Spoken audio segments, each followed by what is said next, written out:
Man attempts Kingston car robbery in front of cops. Teenager charged for deadly Spanish Town Road bus attack. Suspected suicide in Richmond Hill, St. James.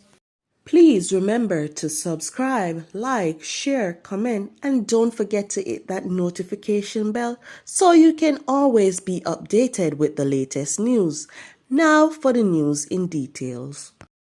A man was arrested in downtown Kingston as he reportedly tried to break into a motor vehicle.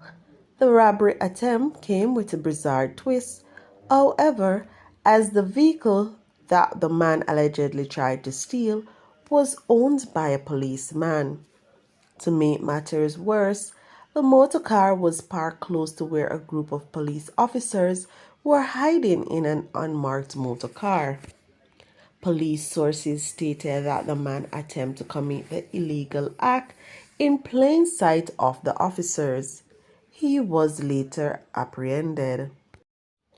A 17-year-old boy was charged with murder, 6 counts of wounding with intent, shooting with intent, being in possession of a prohibited weapon, being in possession of prohibited ammunition, and using a prohibited weapon to commit a felony following an incident on Spanish Town Road in the vicinity of Seaview Gardens, Kingston 11.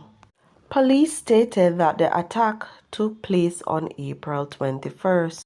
The teenager was charged with the murder of 40-year-old Marsha Saunders, a higgler of Friendly Avenue, Central Village in St. Catherine, and the shooting and injuring of 6 other persons. The police in St. James are probing a suspected case of suicide in the community of Richmond Hill. The body of the man was found hanging from a tree. He has since been identified as 27-year-old Romano Roper, otherwise called Pepsi. Community members were left shocked by the discovery. More details to come following further investigations.